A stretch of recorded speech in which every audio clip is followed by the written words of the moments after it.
Bonjour et bienvenue à tous. Si vous êtes nouveau, cliquez sur s'abonner et activez la cloche de notification pour ne pas manquer nos prochaines vidéos. Aujourd'hui, nous allons vous parler de 7 célébrités qui ont souffert avant de devenir riches dans la vie. Jim Carrey. Jim Carrey est né dans l'Ontario au Canada. La future superstar du rire a grandi dans une famille de classe moyenne. Son père travaillait comme comptable, mais malheureusement, sa situation s'est endurcie quand il a perdu son emploi. La famille était alors contrainte de déménager à Scarborough, l'un des quartiers les plus populaires de Toronto, pour essayer de joindre les deux bouts.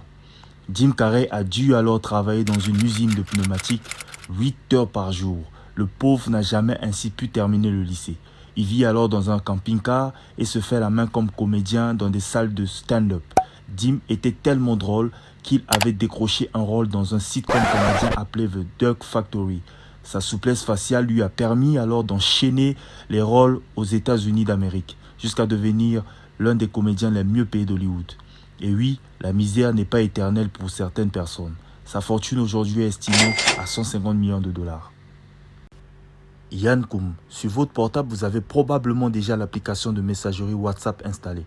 Mais vous ignorez peut-être l'histoire de son créateur.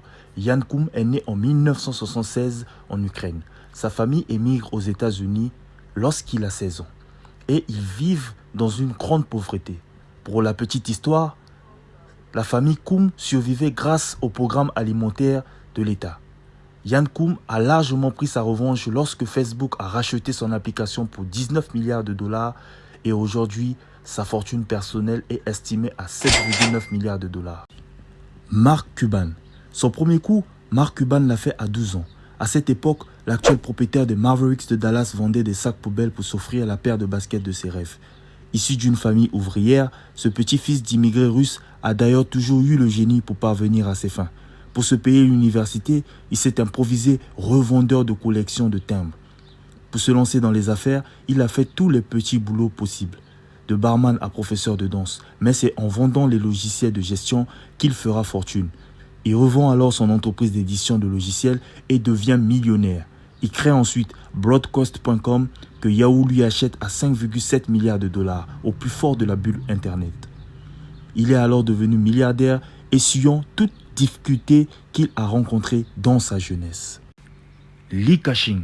Aujourd'hui, on le surnomme Superman. Pourtant, à 15 ans, Li Ka-shing a fui la Chine et abandonné l'école à la mort de son père.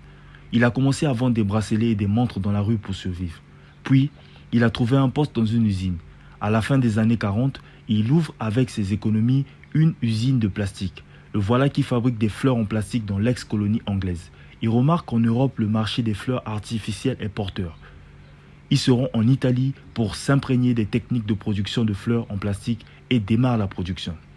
Ce commerce s'avère florissant et signe les débuts de Li Ka-shing dans les affaires. Aujourd'hui, à la tête d'une fortune de 23 milliards de dollars, il n'aurait plus qu'un seul souhait, se promener dans un parc sans être reconnu. Une leçon de vie à travers le vécu de cet homme qui passait son temps à vendre des fleurs dans le but de nourrir sa famille et surtout qu'il a connu une misère. Sa patience, sa motivation lui ont permis de ne pas arrêter d'escrimer. Dans la vie, il ne faut jamais se moquer des autres, peu importe la situation dans laquelle il se trouve. John Paul DeJoria. C'est l'histoire d'un SDF devenu milliardaire. Il a fait ses débuts en vendant des bouteilles de Coca-Cola vides ainsi que des journaux. Il a occupé des emplois comme concierge et chauffeur de dépanneuse dans le but de survivre au quotidien. Ses parents ont divorcé lorsqu'il avait 2 ans. À 9 ans, il a commencé à vendre des cartes de vœux et des journaux. Son frère et lui se réveillaient tous les jours à 3 heures du matin pour errer dans la rue afin de pratiquer leur commerce.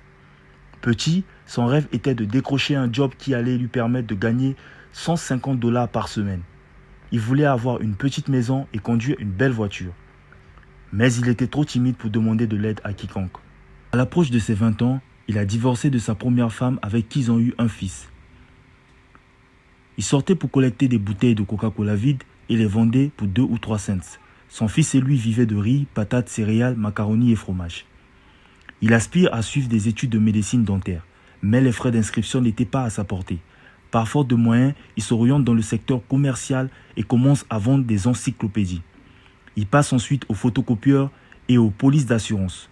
En 1971, il travaille chez Redken, célèbre laboratoire de fabrication de soins pour cheveux aux États-Unis. En 1980, il s'associe à l'un des plus grands fabricants de produits capillaires aux États-Unis et à son ami depuis 8 ans, Paul Mitchell. Celui-ci se charge de la production alors que Dejoria assure les ventes, le marketing et l'administration. Ils ont commencé avec $700 dont une partie a été empruntée.